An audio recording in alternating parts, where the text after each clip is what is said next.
Stanford medical school में अंतःस्रावी तंत्र यानी कि एंडोक्राइन सिस्टम के बारे में चर्चा की गई थी। इसका विषय था अंतःस्राविकी यानी कि एंडोक्राइनोलॉजी, यानी हार्मोन का अध्ययन। तो हार्मोन शब्द ग्रीक भाषा के उस शब्द से आया है जिसका अर्थ है क्रियाशील बनाना। हार्मोन वास्तव में रासायनिक संदेश वाहक होते हैं। वो शरीर के एक हिस्से में बनते हैं और रक्त प्रवाह यानी कि ब्लड स्ट्रीम के माध्यम से शरीर के दूसरे हिस्से में जाकर किसी अंग या कोशिका को कार्य करने का संकेत देते हैं। इस तरह वो शरीर के लिए एक वायरलेस कम्युनिकेशन सिस्टम यानी वाईफाई की तरह काम करते हैं। हालांकि शरीर कभी-कभी सीधा भी संचार करता है, जैसे तंत्रिकाएं यानी कि नर्व्स मांसपेशियों को तुरंत संकुचित करने का संदेश भेजती है, लेकिन हार्मोन इसके विपरीत दूर तक संदेश पहुंचाते हैं, बिना सीधा जुड़ाव बनाए। हार्मोन मुख्यतः दो श्रेणियों में पाए जाते हैं। पहला, छोटे अणु यानी कि स्मॉल मॉलिक्यूल्स। ये प्रायः अमाइनो अम्ल से बने होते हैं और इनका आकार लगभग 300 से 500 डाल्टन होता है। दूसरे, बड़े प्रोटीन यानी कि लार्ज प्रोटीन्स, जो सैकड़ों अमाइनो अम्ल से मिलकर बने होते हैं। साथ ही हार्मोन उनकी कार्य प्रणाली के आधार पर तीन प्रकार के होते हैं। पहला, अंतःस्रावी यानी कि एंडोक्राइन हॉर्मोन्स। ये रक्त प्रवाह के माध्यम से शरीर के दूरस्थ हिस्सों तक जाते हैं। दूसरा, परास्रावी यानी कि पैराक्राइन हॉर्मोन्स। ये अपने निर्माण स्थल के पास ही कार्य करते हैं।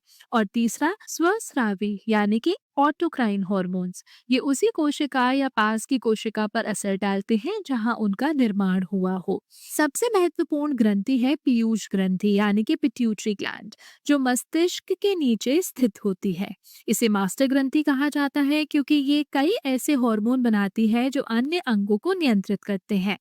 TSH यानी कि थायराइड स्टिमुलेटिंग हार्मोन, ये थायराइड ग्रंथि को सक्रिय करता है ताकि वो T3 और T4 हार्मोन बनाए, जो चयापचय यानी कि मेटाबॉलिज्म, भूख, ऊष्मा जनन और मांसपेशियों की क्रिया को नियंत्रित करते हैं।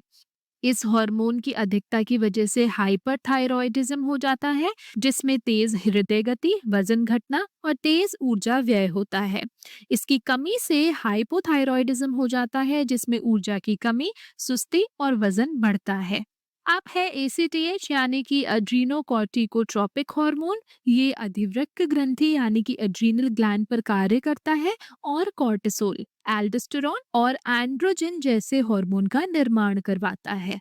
LH और FSH यानी कि ल्यूटिनाइजिंग हार्मोन और फॉलिकल स्टिमुलेटिंग हार्मोन, ये पुरुषों में वृषण और स्त्रियों में अंडाशय पर कार्य करते हैं और शुक्राणु, अंडाणु तथा लैंगिक हार्मोन जैसे कि टेस्टोस्टेरोन और एस्ट्रोडायोल का निर्माण करते हैं।